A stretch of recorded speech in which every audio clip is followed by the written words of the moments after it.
Okay, gentlemen. Well, let's start this show officially. We want to welcome everyone. Welcome Harry. Harry has an Thank you. amazing collection of turtles and tortoises, and we're going to talk about his Yes. facility that he has constructed that he is in right now. And we're also going to shout Yeah. out people in the chat. So Sam Schulman's here, Phil Simpson, Podrick, who's Dragon Lair. Who else do we have? Josh Lindsay, Dan from Dan's Turtle Dan. Room. Kyle McLaughlin is here. Christopher Richard. Let's see. Mike Chan, CNC Tortoises. Tony Monahan. Patrick Lee. And so thanks everyone for joining us. Wesley Coleman. Yeah. Oh, did I miss Wes?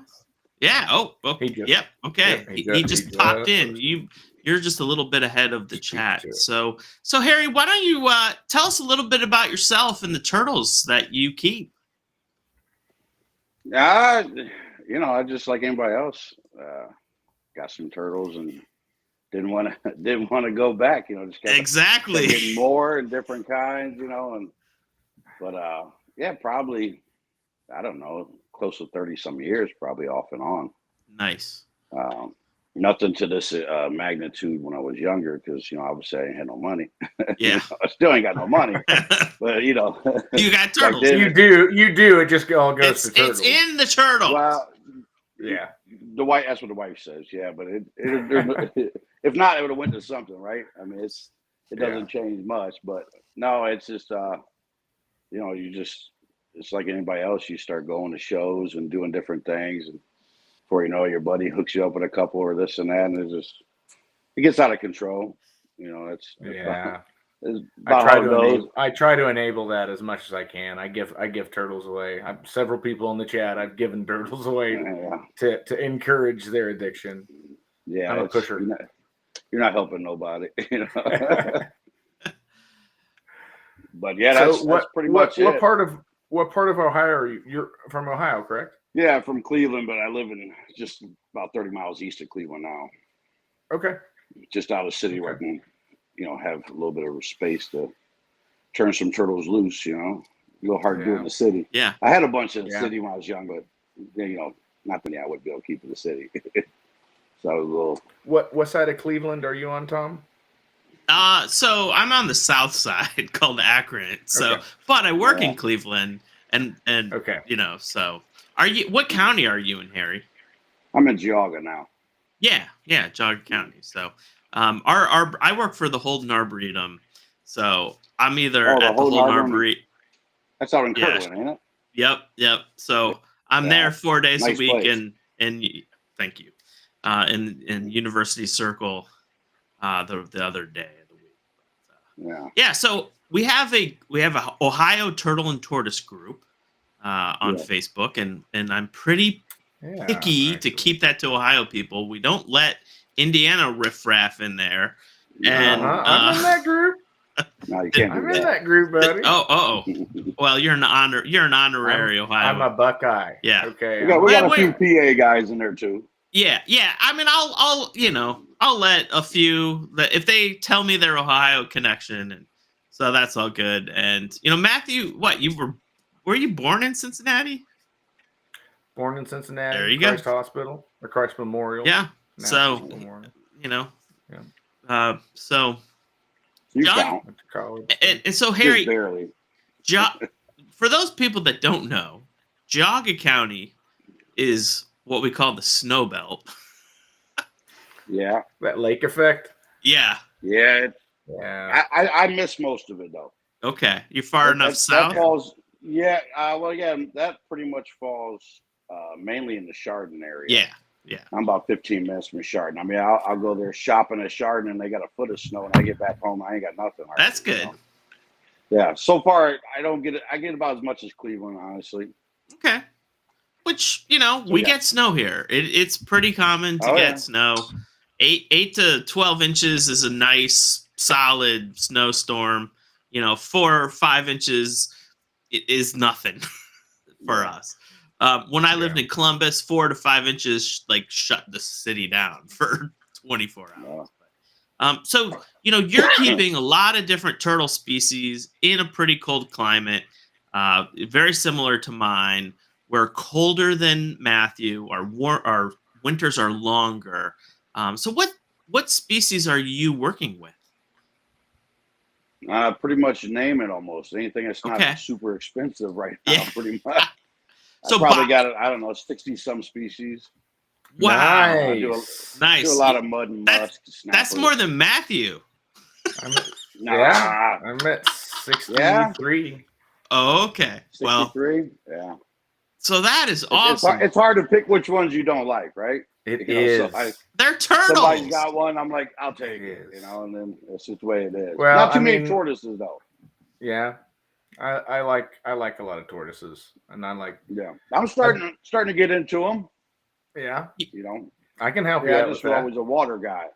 Yeah. All right. Well, the problem is when I did the tortoises back in the day, I had a lot of problems trying to keep like the ones Tom has. I was a young kid. I used to be able to buy them at like Petland for like $30. Yeah, exactly. Right. And yeah, I had them in an outdoor enclosure for the summer. They was doing well, fed them good, all that. And then you come out there one day and he was dead. Yeah. So the tortoises, and then I tried some baby tortoises, and of course they probably didn't get enough humidity. So, I had a couple of them crash like a couple of years ago. So, I hate to lose turtles. So I try to stay to more hardier species. But I do the redfoots. I got some Hermans and some Russians. So far, they seem to be doing fine. So I had sulcatas in the past; they were fine. But the other stuff, I have to try it slowly. Do you work with species? Yeah, exactly. Yeah, that was my question. What's that? Asian or African or South American species? Any tropical stuff? As far as what I have? Yeah. I got some Asians and South Americans. Got a bunch of different side necks. Not too much African. The African don't have besides tortoises, their water turtles aren't very. Yeah. They pretty much all look like African side neck. They don't have a whole lot of diversity. Yeah. You gotta go. For as big as the bananas. place is, they don't have a whole lot. Yeah. The Pelusis nanus, they're just a miniature version. Yeah. But I've they seen all look some. the same. That's the hot turtle. Yeah, they do. Yeah, if you showed somebody who didn't know turtles, you just kind of glanced a few of those to them, they'd all think they're the same turtle. You know what? We shouldn't necessarily say things like that. We should respect it a little bit more. Yeah. You're an African turtle guy. No, I'm not. But I do like them. They got great personality, right? But there are people, Fairy Pelusis on Facebook. If I've got a question about what a species is, I'm going to send him pictures. Yeah. And he can identify them. I mean, he knows them that way. He loves them. That's what his thing is. Sure. That's me for Russian tortoises. So, I would hate for somebody to describe Russian tortoises. Oh, they're all the same, because it drives me nuts. Yeah, of course they are. In the same respect, they are a species that are more difficult to distinguish than others. I think that's a more respectful way of saying. Because they are harder to tell apart. Yeah. To an untrained eye, they are. Yeah. Especially if you got some, some young ones or something. But like I said, I like them. I've had them in the past. It's just, I mean, I like the South Americans more and the Australians. They're just more color, about the same personality, But I do like the Africans. Just there's not a whole lot of diversity as far as being able to distinguish right off the bat like that. But no, there's some people that's their turtle, man. I mean, they're big into it. And I agree. Some of them carry a good low price. I mean, they're not all cheap. Yeah. But except those are something I would probably at some point. But I'm already out of room for experimenting with too many things. So even though they're all actually probably some of the hardiest turtles, I mean they don't have a whole lot of history. They can be for sure. Yeah, the ones that I get in. Yeah, the ones that I get in, I've got 4, 2 variable, and I don't know what the other one is. I've got it written down. Perry, told me, but they can take really cool temps. I mean, I've left them outside. I mean, they're in now, but they haven't been in very long. Yeah. No, they're like I said, they're a hardy turtle. There's nothing wrong with the turtle. I don't want to mistake it like I don't like them. And they can go through some droughts too. They can be. I've seen people bring them in. And like we found it in our basement. The window well for a basement window, and we have no idea how long it's been in there. It's the end of August. Yeah. I mean, don't they in the wild they'll go down the ground for the dry season. They don't come back out till it rains, which might be months and months. Yeah. So I mean, so they are adapted. I mean, they're hardy. They So I was watching on yesterday. Yeah, pretty much. Yeah, but no, I don't. That's about the only kind of turtles I don't keep right now. Like so I've had them in the past. Well, if you'd like some, I have four. You want to push some more? I run a rescue. Oh, do you run a rescue? Yeah. Yeah. So you get a lot. That's why I get a lot in. Yeah, you get a lot of the helmets in, probably, huh? Yeah. They're pretty popular in the pet trade. They're just so cheap. I've seen them wholesale at Reptiles by Mac or, Strictly Reptiles. I think they come in sometimes are $8 or $9 if you buy them in 50. It's just crazy. Yeah, I had a guy. One of the shows I buy a lot from. One of his buddies gave him a bunch because he just bought way too many imports. So he's like, he's like, you want to take a couple of these home? I'm like, well, really? He's like, well, here. So he gives me 8 of them. I had a buddy. I said, you want some? He said, yes. I said, okay, I'll take 8 of them. But he just gave them to me. I mean, he couldn't even sell them at the show. I mean, he had it on there, I think, for like $10 or 2 for 15 or something. And he didn't sell one. Yeah. But there's not a lot of turtle guys at the shows either. So that's not a fair. Yeah. But the rescues are overwhelmed. I was at Herp Society, Herps Alive Tuesday. Picked up a couple things, and he's got several of them.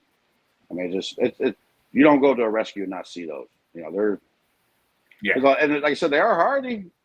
They're a nice little personal turtle for somebody. They stay relatively small. I mean, so a lot of people can have them and deal with them. It's just I don't have none right here, but yeah. So what stuff from Australia do you have? Or are you including like New Guinea and over there, just that kind of region. Yeah, the crafts, river turtles, and then all their some of the subspecies there. I do got one turtle. It's kind of African, a Madagascar bighead turtle, close to Africa. Nice. I think it's actually their only freshwater. Very turtle. Cool. And it is. Yeah, it is a really, really cool turtle. I didn't think I would like it that much, but he's got a lot of personality. Eat anything. I mean, just ferocious. Yeah. They say he'll bite. I ain't had him try to bite me yet, but I try to tease him. But he's not shy of anything. So, but yeah, that was a nice one to pick up. But then I like a lot of cooters, a lot of sliders. Okay. I like big turtles. So I mean, when they're outside in the pond, you can see a 12-inch turtle. You can see it. But I like the muds. I do a lot of the muds, the Easterns and the Mississippis, and you got the red cheeks and white throats, stuff like that. But nice. It's a little bit of everything. I like the snappers, I like getting in them European ponds. They just got me some babies off the European ponds.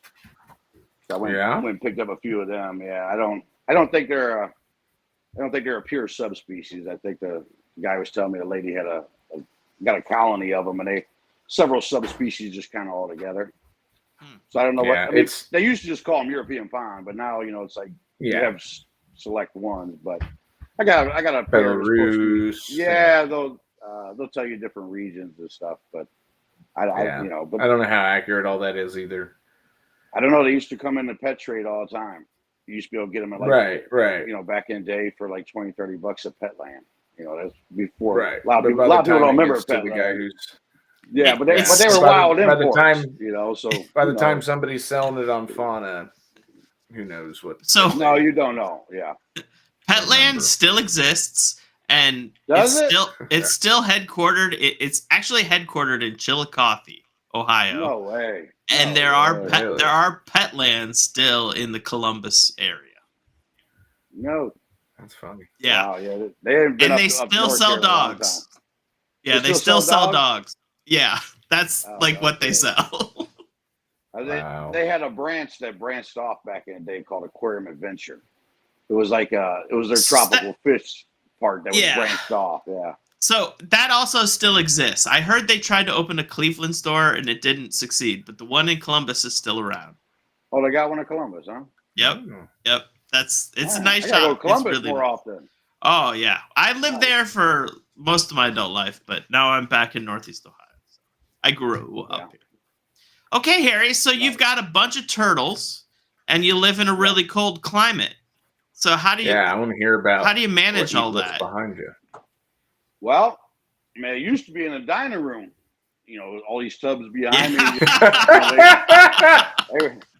They didn't have as many last year, but yeah. Honey, I'm not the only one. Yeah, I mean, I already paid to heat the house, so why not? It was, perfect. But, so the collection got a little too big to where last year's also was 2 of them 300-gallon tubs were in the kitchen. So the wife was the wife was nice. She thought that was a little too much. I thought it looked fine. I mean, I kept them clean. I thought it was fine, but Yeah. So she didn't complain too much. It enhances the kitchen. It's pretty sound. Yeah. It's so peaceful. I mean, I get done eating a piece of shrimp and I would just toss it over my shoulder into the tub and on the side next to scraps. Yeah. There you go. I thought it worked out good, but we built this year.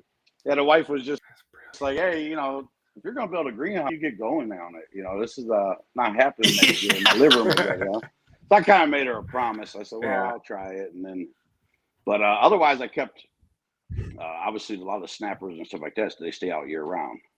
Sure. So I just bring in the babies and, the tropical stuff I'd bring in. But anything I could keep out there, I would. And I still do. Yeah, I'm going to try to do more next year. I don't want to use the word I'm going to experiment, but there's some of them that are borderline may make it. And if they do, they'll benefit from being there year round. So, but if they don't, I'm the same way. Yeah. I try to put more stuff outside every year. Yeah, because even though inside right now is warm in here and this and that, I mean, you don't have the natural light. That brumation period is good for the breeding. It's good for everything. Natural turtles in the wild. Even just moving them. Yeah, they'll stop laying. I found it out in my box the hard way. Just the littlest thing can just set it off so they don't do it. Yeah. The best, if you're gonna move them inside, I always recommend waiting until they actually go down naturally, and then dig them up and move them. Then they're just less disturbed. Yeah. But, Sort of like. I mean, when I do, I keep. Yeah. Wait till it's dormant. But yeah, it's if you can keep the more out there I can keep, it's better for them. It's better for me. I mean, it gives me more room in here for, maybe some Africans. Who knows? So I like to keep more out, but pulling that trigger, I got a little gun shy this year. So I figured since I had the greenhouse, I even pulled some stuff in that I was pretty sure was going to make it, and they were doing great. And I still pulled them in because I can guess it. So next year I'll have a little better setup outside where I can maybe keep some of these bigger cooters. I left some river cooters out, but the peninsulas and I've got some cooters I'm looking to place right now. If you're interested, I can ship them over. Oh God, it costs you I actually have a golden flame. I get a discount with Reptiles to You. Debbie takes care of me really well, being a nonprofit, so shipping's not too bad. Nice. Actually, the last time I shipped stuff to Ohio was like $35. Oh, no kidding. It's close. Yeah, that's real cheap. Don't ship stuff to California; it's expensive. Yeah, Ralph Till has joined us, and someone named Sue Miyakwi says, "Tell me the secret to persuade your wives." What is the secret, gentlemen? Okay, so you start slow. I know. Yeah. And you don't let her find the FedEx boxes. So I recommend shipping to Hubs. Okay, so you can pick it up and dispose of the box on the way home. It's a lot easier to hide little deli cups as it is a big box. Just saying. That's nice. That's hilarious. I shared a call to my kids. So whenever a box comes in and it looks kind of big and heavy, that's the boys' turf. He bought those. by the time she finds out that's not true, you know, I done took care of the, you know, smooching her over, you know. So you gotta buy a little time, you know. Yeah. So I gotta watch Sam, I want to tell all the tricks. Whining. Sam's secret is wine and a massage. So yeah. So that I'm sounds gonna more try expensive to than put. turtles. Yeah, yes, it does. Yeah. My hands have hurt. Yeah. I'm gonna try to put Harry on the bigger screen so we can kind of see his whole facility here. Yeah, there we go. There we go. So now I've got you big. We can see the space that you are sitting in. You kind of froze there. Hopefully, there we go. Tell us about this room. And this is something you constructed this year, right? Yeah. Well, probably 6-8 weeks ago, I poured the concrete. Wow. You know, I had to. Winter got I thought I had plenty of time, and then winter kind of got me a little fast. We had that week or so we dipped down like in the 20s. Yep. So I mean, it's still under construction. I didn't finish the radiant heat yet. I got the Resner heater going with the propane for up top, but that's getting kind of. But it does have radiant floor heating. Yeah, I got everything except Nice. my electrician buddy. He come over and got me all ran out and got my wires to my greenhouse, but he's supposed to come back over, and he's been busy like I have, so he hasn't had a chance to come over and wire it up yet. But yeah, I'm hoping it's going to help because right now I'm not real happy with the greenhouse. It doesn't keep any heat in like at all. Yeah. And I don't know, but we don't have many sunny days in the winter. It's cloudy. Yeah. So I get no free heat from Mother Nature like I was thinking I'd get some. If you're trying to grow vegetables, this would be no problem. But if you're trying to keep it 70, I was thinking maybe I keep 75, 80. At 70, when it dropped down below 30, I come out in the morning, I was down to 65 in here. This thing was just running constant. Couldn't keep up. So with the radiant okay in the 20s, but low 20s teens, I don't know. I'll find out. Have you looked at compost heating? Don't know what it is.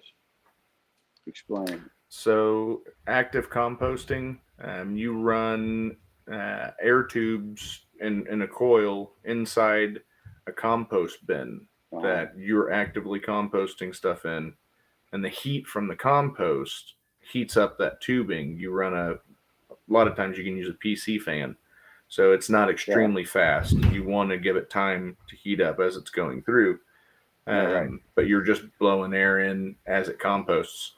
A lot of people, I mean, there's 1,000 videos of it on YouTube. You can look it up. There's a guy that's in northern Minnesota that he uses it, and he grows orange trees all year round. Oh, okay. In Minnesota.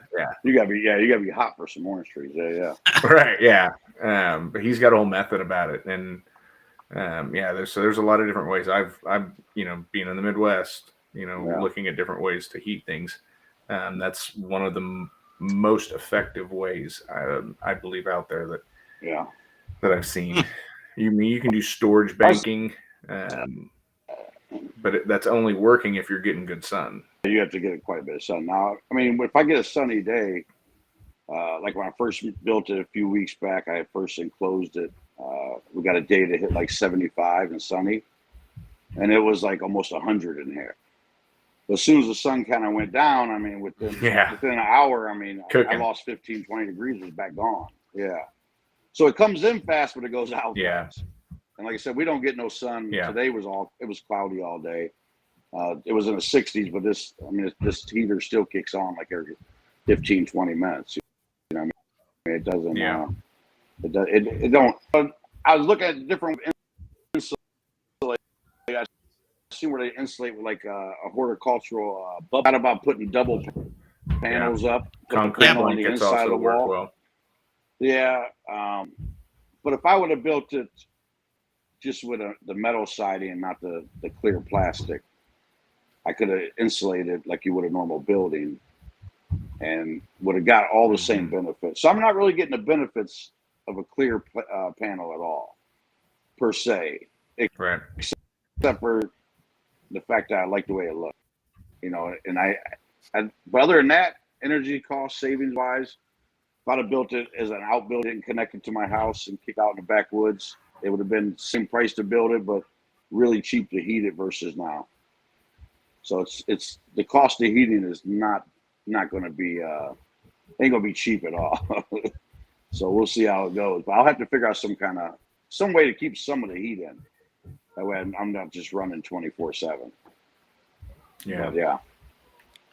Just giving my honest assessment of what I built. It ain't working out like I thought. You know what I mean? I didn't have nobody to ask. You know, everybody's seen what. No, I love the fact that you're being that you're being honest and blunt about it. Like this is is something, you know, I've wanted to honestly text Anthony and ask him how his is going because I know it's starting to get colder there. He just got done doing a greenhouse. And I was messaging him and telling him some of the stuff I'm running into, you know. But he's keeping his cooler. He's got the Asian species in there, so he's not looking to be super hot either. I was kind of wanting a rainforest, you know, because I like the tropical plants, I like tropical fish. So next year when I do some reconstruction, everything I got set up in here now is kind of temporary, just because the winter came a little faster than I wanted, but. I want to do some different things with a central filtration and everything else, but I wanted to be able to keep some big red-tailed cats and stuff like that, you know, fish-wise, big South American cichlids, stuff like that, because I like fish just as much, and I don't want to keep them in my house because, you know, figure out here would be better, but so I need to maintain at least 70 if I'm going to do it in the winter, tropical fish. You know, I'm heating the ponds now, you know, just on some of them, keep them around 75, but for tropical fish, and it gets down to teens or down to 0, it'd be murder. You know what I mean? So for what I'm wanting to do versus some of the other guys, I need more heat. So I think I'm just going to have to bite the bullet and probably pay a lot more in heating bills than the next guy. But it's not very energy efficient. We pay so to heat the glass houses at the botanical garden. You know, it's hundreds and hundreds of dollars every day. Every day. You know, and it's just incredible. I remember. So Steven, I forget what's Steven's last name that gave the talk last year, Matthew. From Etmars, Stephen Etmars or something. Or Etmer, he gave a really interesting talk about his greenhouse that he developed, and you know, he said the same thing, and it was like, I spend a crap ton of money on this thing, and I don't know if it's really worth it. I mean, like that was kind of his message, and I was like, oh man, this is interesting. Well, I mean, you know, to some people, the turtles ain't worth it. You know, they say, why would you spend $500 on a turtle? Yeah. So. Because I want it, you know, but pretty much, you know, but they so like I said, right now it's financially it's this thing is way over budget and it's way over every month they heat it than I thought, but I still like the way it came out and I'm still okay with it. I don't know if I should temporarily in the wintertime, you know, staple some plastic up and something I could tear back off. You would, you know, I don't know. Something of that nature. You would maybe. Be amazed how much it helps. I have to do that. I make my garage is not insulated at all. So, and I mean, my garage door is just that thin aluminum. So I have to wall off. I've got part of my garage space drywalled off to a turtle room. And then the front of that closest to the garage door, I visqueen off where I use clear plastic. And I do several layers just to get it to just a couple more R values. This year, I'm actually using some spare EPD and pond liner. I was able to get 2 big old rolls. So I'm going to be using that, hoping that it gives me some extra insulation. But yeah, I mean, it's the more layers, you'll notice a big difference just in the ability to trap those air pockets. Yeah, that's what I'm thinking about double. Like I said, on the inside, I'm going to where it's clear. I'm thinking about putting another clear panel on the inside, so I get that. It's a 2x4 fit, 3.5-inch air gap, and that'll make a big difference.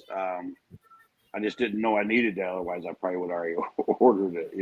Now I done built these stands next to it, so getting, I don't have access to the walls like I had, a few weeks ago. So some of that, but greenhouse for turtles up north. You gotta like it, man. Otherwise, it's not cheap. Look into that. Yeah, it's not cheap. Look into that. The composting. Yeah, I'll have to check it out. Like I said, I'll check it out. The biggest part is it seems like, the Resner heater I got is 45,000 BTUs, and this is only 400 square feet. And like I said, once you got down around 25 degrees, she couldn't keep up. And a lot of people's houses in Cleveland only got 120,000 BTU furnace for their whole house. So, you're talking about 1,000, 1,500 square foot homes being heated with no insulation, old houses, but yet I got half of that, not even half that space, and only half the BTUs, and it's not keeping up. Right. So we'll see what the radiant does. Once that pad gets hot, giant heat rock, I'm hoping together the two of them could work it out. We'll see. But hopefully I'll know next week once I get the electrician done. So we'll find. I'll give you an update. How do you heat the water for the radiant heating system? Just a 40-gallon electric water heater. You can only be about 90, 95 degrees is the concrete temperature. If you get the concrete higher than 90, 95 degrees constantly, you dry the concrete out and it begin to crack up. It starts to go bad. So your water heaters, set at like 120. So you got to kind of watch that you're not pumping the 120 water in there constantly. But if you're putting in 120 water, as long as your concrete temperature ain't coming back above the 90s too much, you're okay. So you're limited on the BTUs because you can't crank up the water heater and crank up more because, you'd be walking on the concrete and the concrete be 120 degrees. It'd be a little more than cozy on your feet. It'd be kind of hot, So you don't get the BTUs out of radiant like you would a furnace or something like that. You can't, your house boiler, you'd be 180 some degrees water running through there, So with the radiant, you'll have less, but so all it takes is the water heater because you don't need much. Okay. But just keep circulating it as your thermostat's calling for it. So you're just keeping the pipes in the concrete, I think, were like 6 or 8 inches apart from each other. Yeah. So after you run it for the whole pad should be evenly heated like a giant heat rock. That's the concept. I remember watching like an episode of This Old House in the early 90s, and they all have boilers up in New England, right? Yeah. So they have like hot water heating, and then they were showing this system of hot water heating in the floor, and I just thought that was so cool. Yeah. But in Korea, every hotel, I was in Korea in the spring, all their hotels I was in, all the heating is from the floor. It all comes up from the floor. I don't know if it was electric or radiant water, but man, it was nice. It was you could just dial in that temperature and walk around in the early spring with your shoes off and just have that nice warm floor and just it just was comfortable. Oh, it's nice. I loved it. Yeah, it's real nice. I did a few bathrooms remodels for a couple guys that had big nice houses, and they had the towel guys put the electric floor heat in all their bathrooms. I'm in there with no shoes on because I don't want to scuff their floors up. And you talking about the dead of winter? I almost fell asleep on their bathroom floor while I'm working. Like it was cozy. It's nice. Wow. And it don't take much with that electric either for like your bathroom floor. It doesn't pull much juice at all. Yeah, it's really cheap. Nice. But it's like anything else. Like if I let this pad get cold with the radiant heat, it's going to take forever to warm it up. Once you get warm, maintaining is okay. But if I start up on a 20-degree day and I start running that water, that thing's not going to be hot instantly. It's boiler heat. That's the bad side about boiler heat. If your house is cold, it's going to be several hours for that it slowly climbs up a temperature. So you don't want to let it get away from you and let the cold get you because it just takes forever to get back up. That was one thing. The tanks that you've got behind you, are those 400 gallon? That's the 300 300-gallon Rubbermaid, yeah. 300 gallon? Yeah. How full do you think you have those? The one in the back is almost probably 90% full, and the other ones are about quarter full, half full. Okay. Yeah, but you're talking about using like the Is it easier to keep the? Well, I mean, I was just thinking, is it easier to keep that back one that's 90% full, heated, maintained? Well, I mean, I got electric heaters in half of them, so I don't know. Okay. I mean, there's no doubt about it. Once that one gets warm, yeah, if we have a cold night like when I came in here, that water wasn't as cooler as the other ones. Water loses the heat a lot faster or a lot slower than air does, so it'll maintain that heat longer. Right. One thing you may want to think about doing, and this is what I've had to do in my garage, use egg diffuser to make a false bottom on some if their species can't get too deep. Yeah. But I mean, I fill mine up almost to the top now. I may have a false bottom. Yeah. But just having that extra, because I started looking at it and like the 110 gallon tough stuff, I was only putting like 40 gallons in it because I wanted that, halfway. Yeah. I wanted that depth. And then I kept thinking, man, I'm not utilizing this very well. So I started pumping more in. And doing that's a good point. I never thought about doing the false bottom on it. It made a difference for me. That's why I asked if it was a different temp. I noticed a big difference when I started doing that. Yeah, it's definitely more stable the more gallons you got in there. It definitely won't lose it as fast. Yeah. So that's one possibility. And it's easier to filter them too. Yeah. You put it all down to bottom on. Well, I mean, just the larger volume of water. It's easier to maintain a larger body of water than it is. Yeah. Both that's temperature and clarity and just cleanliness. Yeah, bigger is better when you're talking about a pond.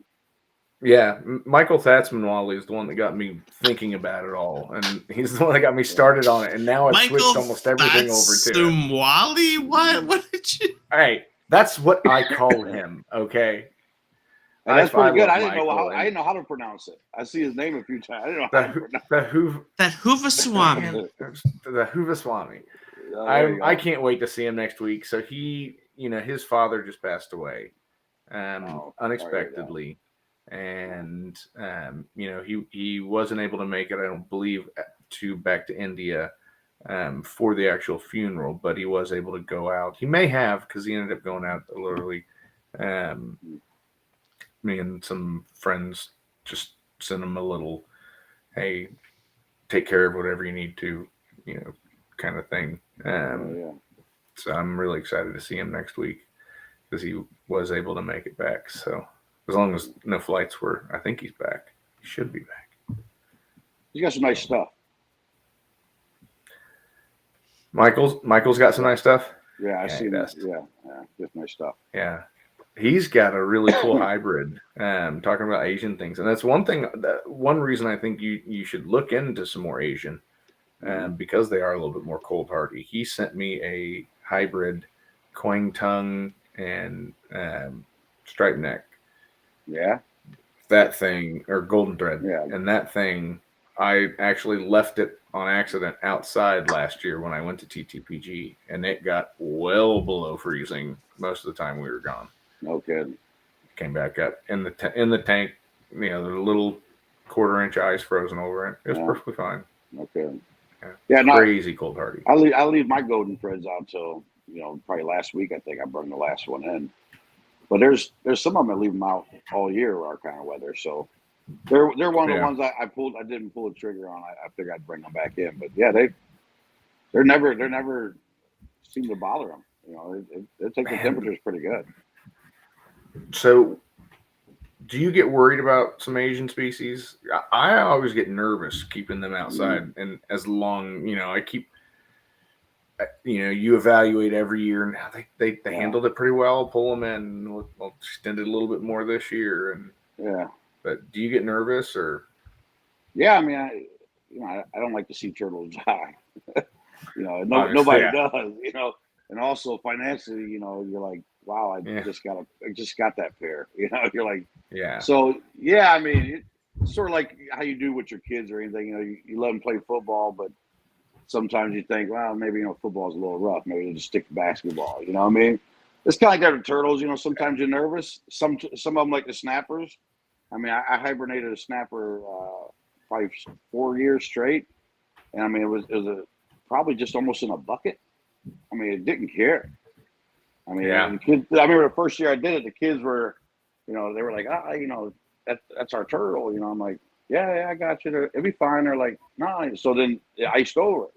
So then my oldest kid, he was like, I'm telling you, you killed my turtle. He's almost crying. I said, I hope not, but I don't think I did. I said, we'll find out in a few months. We had a bad winter that year. I mean, that ice was thick. I had no aerator. Like I said, it was almost just a tub.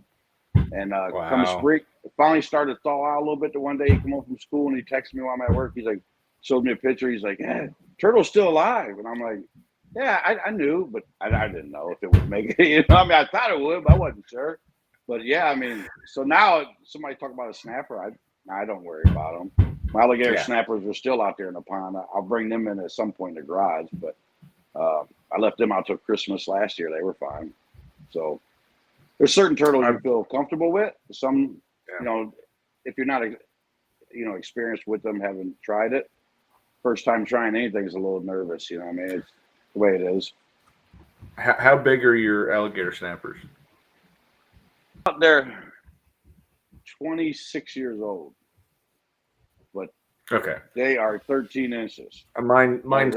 Mine's still pretty small, so I brought mine in already. But it's good to know, you're keeping yours out. These I got these ones off a guy in Michigan.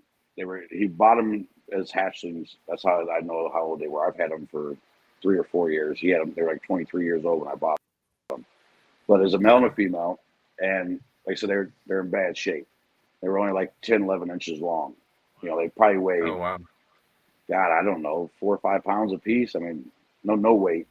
He fed them once a month a tilapia slice, a slice of baseman. Never had them outside, no lake, no nothing.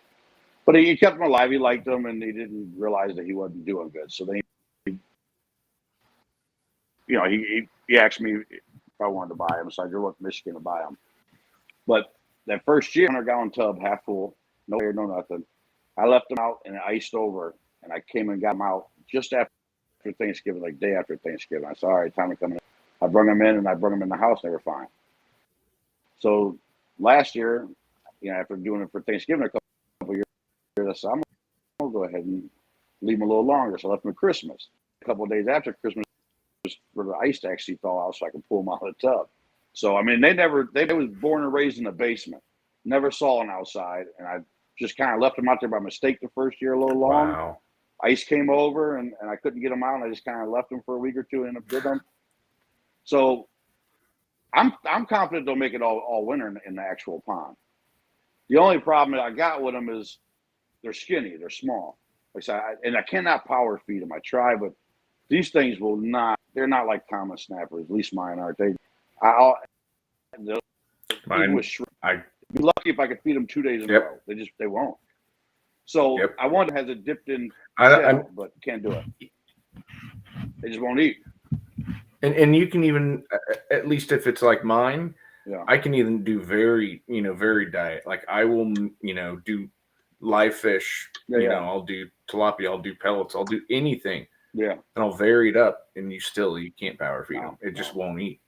No, I have like the best luck like once a week. Like on a weekend, I'll stop at the Asian market and I'll get some whole fish. And if I do it once a week, they'll eat it. Sometimes they'll eat in front of me. Most time they won't until at night when I'm not around.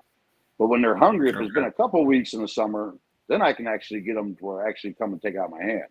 But then the next week, they won't do it. I mean, so I'm trying to fatten these things up. Finicky. Cannot do it. Yeah, it drives me nuts. Yeah. So if I put them in a big pond, I know what's going to happen is I'm never going to, and they're probably not going to eat a whole lot throughout the summer. So they're probably almost never going to grow. So that's the only reason I haven't put them in a natural pond yet. I wanted to try to get a couple inches on them, but I can't get them to eat enough. So that's my story with the alligator snappers. I got a bunch of babies too, but the babies are. Do you know Rusty Reed? I know of him. I don't know him personally. Yeah. I can connect you with him. He's a fantastic guy.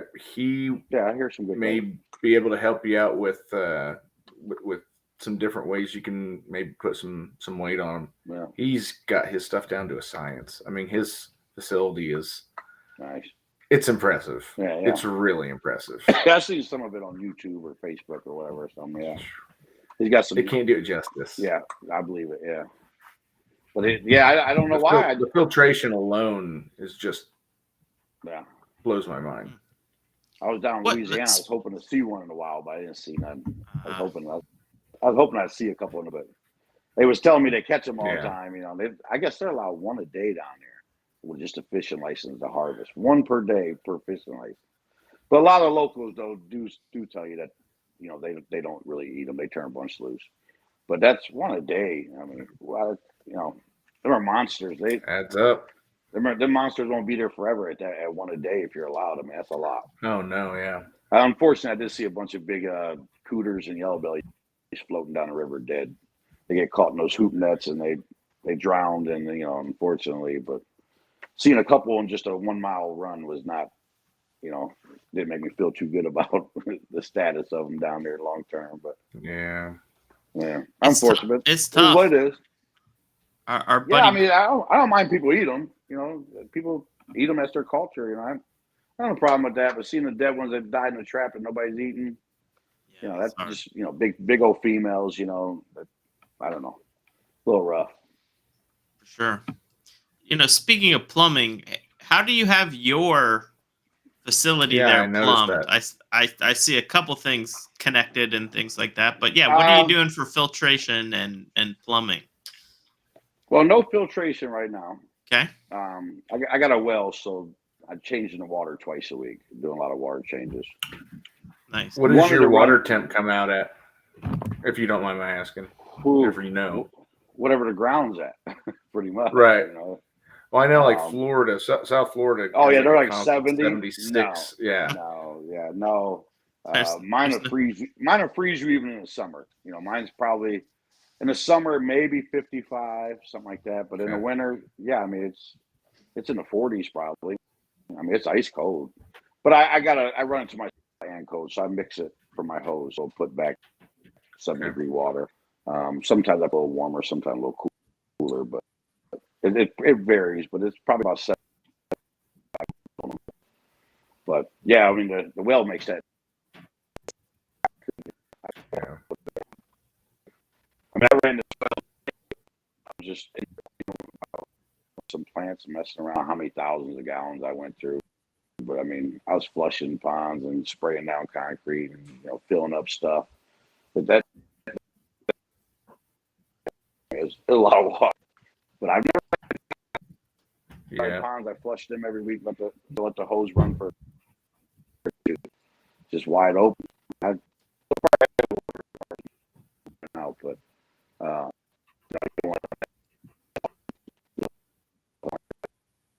would. So I before it goes to the soft. Oh, I think we lost him. The connection was getting bad there for a little bit. Okay, I didn't know if it was just me or not. Yeah, but I'm sure Harry will jump back in. But yeah, no, what he's obviously put a lot of effort and time into that. Here he comes back. Oh, says no video feed. Oh, that's interesting. So we can't let him in without. I'll remove him. We'll see if he comes back again. But have you ever? Are you thinking about doing a greenhouse? Yeah, it says. Oh man, I've thought about doing a greenhouse for years. I want to, and the active composting is honestly what everyone I've seen have good success with warmer temps than he's talking about. How much compost do you have to have? I mean, most that I've seen are using pallets. They'll use 4 pallets as walls and then use wire around that just to hold it together, fill that up, and have the usually just the the flex drain pipe, the black culvert pipe. Just a 3-inch diameter one is the one they're using, and they'll run it in a coil, and then back down. So you'll have it go up in the coil, back down, and then on out the opposite side. Run a PC fan to blow cold air in, warm it up, and back out. There we go. We got them back. Back on. All right. So, you were starting to break up, and then we lost you totally. But the well, that you're really taking advantage of the well, correct? And that's. I mean, I'm jealous. A lot of people in the city I live, back from when it used to be a township and there was no city water. So a lot of people here will have wells and city water. And, I suppose anybody, you could just punch a well in your backyard. I never really thought of that. You got to get permits for it, Yeah. But yeah, I don't think you can get a well drilling rig to just pull up in a residential neighborhood and go in your backyard. That's a pretty good sized machine. But I mean, I guess you could probably apply for it. Yeah, my front yard. Yeah, that'd be kind of fun to do that. Nothing wrong with that. So we are talking a little bit more about the compost method, and I want to go to the chat. I want to shout out Podrick for suggesting bubble wrap. I see a lot of insulation. Facebook was doing that. Yeah. I watched a few videos on that. They say it's a big deal. I mean, anything to keep the cold from getting to the walls there is going to help. I mean, that's another thing about the greenhouse thing. I knew it would sweat, but this thing I don't know how electrical don't just go bad. I mean, this thing's like, if somebody comes in and shuts the door, I get rained on for a minute. I mean, it's everything in here. So if I could keep some bubble wrap maybe on the walls or something in the ceiling just to keep from condensating on it, I'd be happy with that. I got to worry about my water heater and everything else. That I got to do something above there just to keep the water off of it. But just wait till you get it's always first bill. Well, do you have a fan going to add some circulation? Yeah, just a box fan. No, I was going to do some of that, but I think it's just all the outside walls are so much colder. It's like a beer can. So any kind of air in here just automatically collects on the walls and the ceiling and just, condensates on it. Gotcha. So if I put that double layer wall, that may stop some of the condensating. I don't know. But the bubble wrap probably will help, stuff of that nature. But just things you don't kind of think about when you're doing. I got all this electrical stuff in here, and I'm almost staying in a swimming pool sometimes. I mean, it doesn't really mix. Like I said, if you're growing vegetables, all you do is keep the frost off most vegetables. They'll keep growing. Point of a greenhouse, it gives you just enough heat, and it keeps the frost and dew from getting on the plants and killing them. But in the case of keeping turtles at a higher temperature, I said, bang for your buck, you'd be better off just making a regular building, unless you like the way a greenhouse looks. Really, that's the point I'm at. So I'm gonna make a tortoise house for some big sulcatas, but it ain't gonna be a greenhouse. It's gonna be insulated. It's just gonna be a shed type of building, something very cheap to heat. If you had natural gas, not too bad of a price, but we got propane out here. Mm-hmm. So I filled up. It was almost $4 a gallon. Tank. It was like $1,600 some bucks, and I've used a quarter of it in like 5 weeks of running this, and it hasn't even really been cold. So this is probably going to run me $800, $900 a month to heat in January, February, probably. Unless the floor heat helps out more, but it could be more. I mean, my house took 2 of those propane tanks a month, but that was a few years ago before I did my wood firing boiler outside. So, but that was nice. That was at $1.50 a gallon. That was affordable at $1,200 a month. So if this takes that, this would be like $1,600 a month. So I'm hoping I didn't make a mistake. We'll see. But that's something you got to think about if you're doing greenhouse, out here. It just can't keep the heat in. You can put all the heat you want in it. Yeah.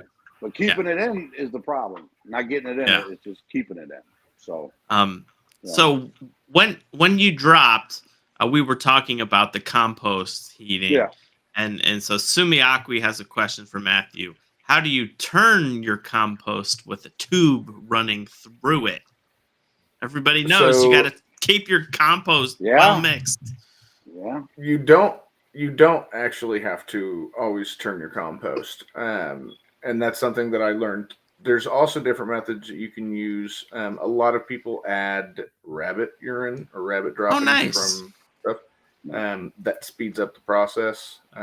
Some people use human urine. But I mean, that's like if you just do I don't know if that'll focus, but just that looks like a terrorist or something, a ninja on the bottom.